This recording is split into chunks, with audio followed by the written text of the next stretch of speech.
Hello everyone, I hope you are all having an absolutely wonderful day. I am so excited to talk to you about the L'Oreal Telescopic Mascara today. I'm so excited to finally start this series. I've been wanting to do this for a couple of years now, doing a deep dive into drugstore mascaras. For some reason, the ones that I have always used were ones that came in like subscription boxes, Ipsy bags. They always sent me little mascaras. And all those years in which I wasn't doing like subscription boxes and I was just using drugstore mascaras, I never really paid attention to brand. I just kind of grabbed a mascara, used it till it died, and then moved on to something else. And so all those years, I never really figured out which was a good mascara from the drugstore. This year, I'm going to change that. I am going to try them, but I'm going to really try and do a good job and use the mascara for at least a month before giving you guys a review. I found that a mascara, when it first opened, is usually not as good. I know all of you agree with me. So I figure a month is a good amount of time to give a product to dry out a little bit and see how it wears. At the end of December, a friend gave me the L'Oreal Telescopic Mascara, so I thought this would be a great start to this series. This is a classic mascara that I know a couple of years ago was getting a bunch of hype on TikTok, but I know it's been a popular mascara for a lot of people for many years. I'm gonna take a sip of my tea. I am drinking my favorite jasmine tea. I will link it down below. So let's start off with price.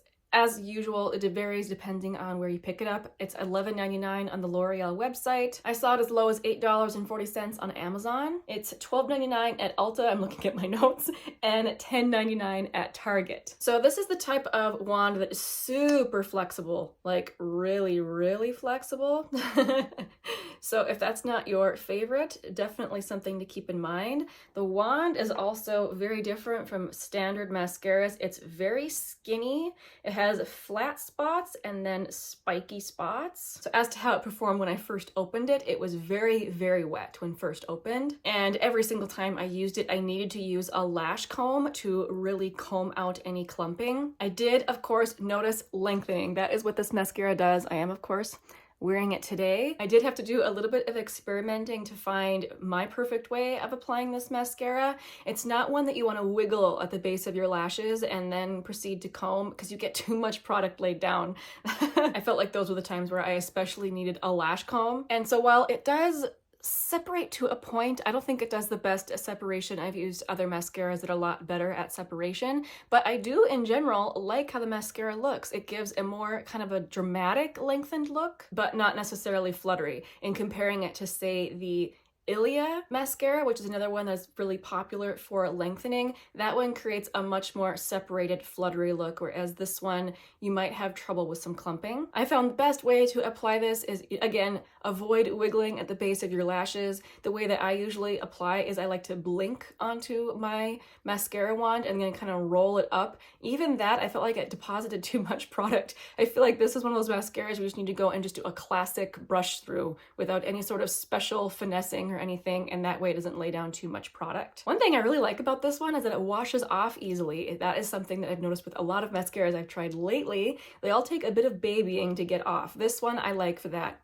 Comes off really good, really well. And while I gave the Ilia like a better comparison in terms of how it looks, this one wears way better than the Ilia. With the Ilia, I usually get smudging and that one does not like to stay on my lashes.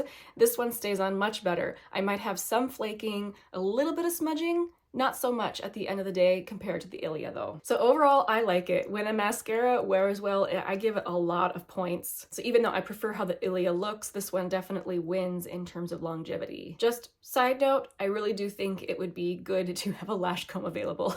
If you don't have a lash comb, you can try using a spoolie too as well, just in case you end up with some clumping problems like I did. Even after being open a month, it's still fairly wet. Not as wet as it was when I first opened it, but still pretty wet. And this is one I will happily keep using. Thank you so much to my friend for picking this up for me and giving me a chance to try it. So about a month ago, I had a poll on my community page asking you guys which drugstore mascaras I should try. It looks like the next one that you guys wanted me to try was either Milani Anti-Gravity or the L'Oreal Lash Paradise and the Maybelline Sky High. I think those were the top 3 votes. If you didn't get to participate in that poll, go ahead and comment down below which one is your favorite drugstore mascara. I am taking notes, including all the ones that I had never heard of before. Some of you guys had some great recommendations. I can't wait to get to them. It's going to take me some time because I do plan on spending a month at least with each mascara before doing a review video on it. So I was going to pick up the Milani Anti-Gravity to try next, but a friend gave me another mascara. I'm like, I don't want to buy one when I have one to try. So this is another one from L'Oreal, and this is the Unlimited Mascara. So look out for this next month. I'm actually very curious because this is the one from Angie from Hot and Flashy.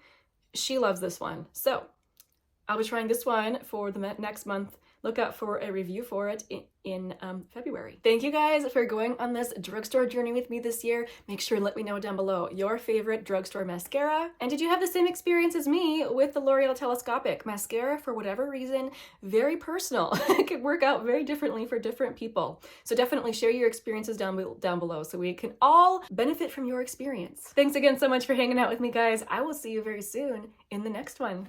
Bye.